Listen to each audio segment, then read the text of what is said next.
Bonjour à tous et à toutes et bienvenue dans le podcast Au Parloir. Ce podcast vous est proposé par des étudiants de l'Université Lyon 2. Il est associé à une maquette virtuelle de prison que nous avons réalisée sur le jeu Minecraft. Le lien est en description. Cet épisode parle des relations entre détenus et personnel pénitentiaire. Mon nom, c'est surveillant. J'ai 28 ans de carrière. J'ai fait tout le même endroit, en fait, sur Paris. Et ensuite, ouais, au bout de 3 ans, j'ai demandé ma mutation. Je suis revenu dans l'Est, on va dire, dans la Meuse exactement. Je vais te raconter un peu, je vais te faire un détail, hein. Donc le matin, en fait, à la prise de service, on doit contrôler si les personnes détenues sont vivantes, évidemment, s'il n'y a pas eu de grabuge pendant la nuit. Donc, tu contrôles un par un les cellules, une par une les cellules. Ta distribution de l'eau chaude et du café le matin pour le déjeuner avec le pain. Ensuite, eux, ils ont diverses activités qui commencent à partir de 8h30. Alors, soit ils ont 1 heure de promenade le matin, 1 heure de promenade l'après-midi. Donc et s'ils veulent, c'est soit promenade ou activité. Sinon, après, tu arrives vite en fin de matinée, donc distribution du repas vers 11h30, de 11h30 à 12h15, on va dire. Et puis ensuite, reprise des activités ou des promenades l'après-midi à partir de 13h30, quoi. Et ensuite, le soir, distribution du repas vers 17h30 et fermeture de porte, des portes 18h15. Voilà. Et puis après, c'est la nuit qui commence à partir de 18h45, en fait. C'est le service de nuit qui reprend le relais. C'est à peu près le quotidien notre quotidien à eux comme à nous, on va dire, en fait, quoi. Corinne Rostin, sociologue. Je travaille donc sur les prisons depuis 1989. J'ai travaillé tout le temps sur à la fois des prisons d'hommes et des prisons de femmes. Pour les personnels, leur travail a changé. Il y a beaucoup plus d'attention à comment le détenu se comporte. Tiens, oula, aujourd'hui il va pas bien. Oula, celui-là il parle pas aujourd'hui. Tiens, il m'a même pas dit bonjour. Ça c'est un critère. Donc vous voyez des choses. Et étonnamment, c'est pas la violence que j'ai vue le plus dans les relations. Alors bien sûr qu'il y a tant des agressions de personnel par des personnes détenues, mais elles sont tellement sanctionnées qu'on ne s'y risque pas trop. Les personnes détenues ne s'y risquent pas trop parce que, vous savez, une sanction disciplinaire d'1 mois, c'est terrible, on l'a dit, donc on évite. Ou alors, il faut être un petit peu fou, hein, pour le faire, donc on évite.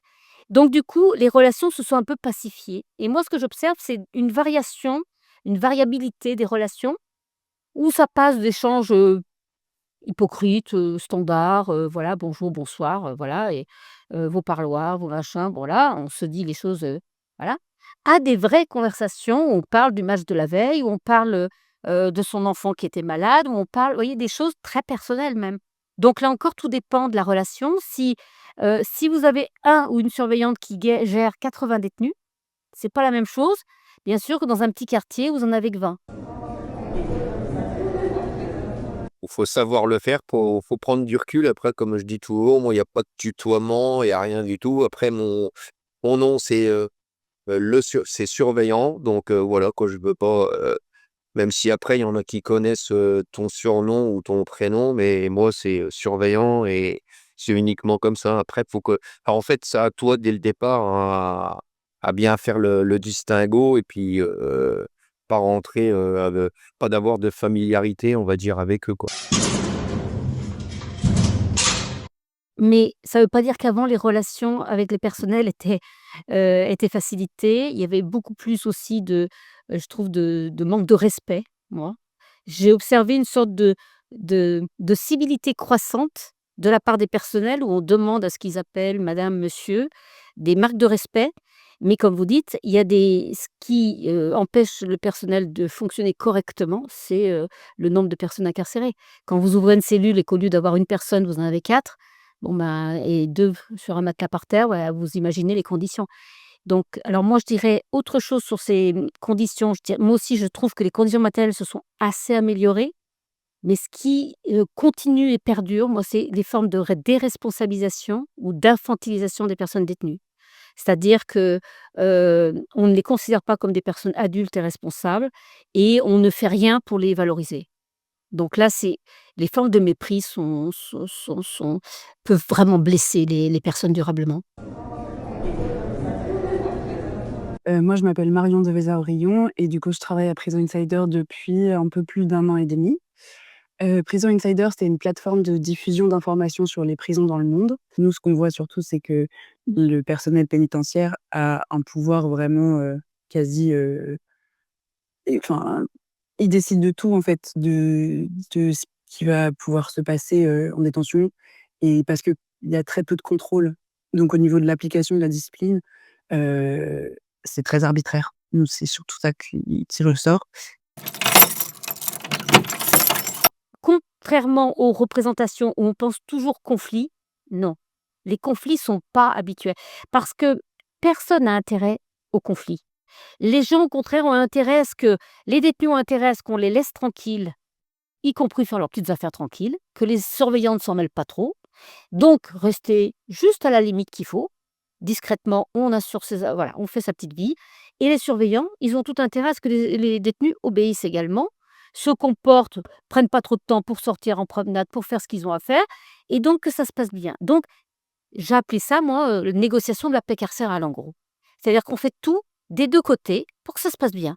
Bien sûr qu'il peut y avoir des incidents. Bien sûr qu'il y a quelqu'un qui peut dire: «Vous m'avez manqué de respect» et ça se passe mal.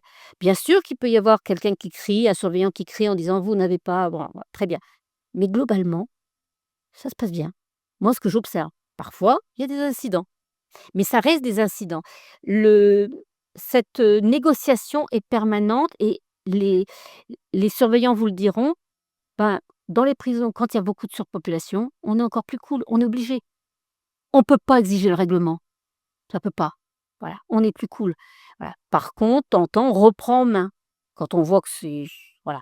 Mais dites-vous bien qu'il faut pas imaginer une prison, comme un panoptique à la Foucault. C'est pas ça la prison. C'est beaucoup plus, comment dire? Du désordre. La journée du détenu, elle va beaucoup dépendre de si, le surveillant ou la surveillante s'est levé du bon pied le matin ou pas.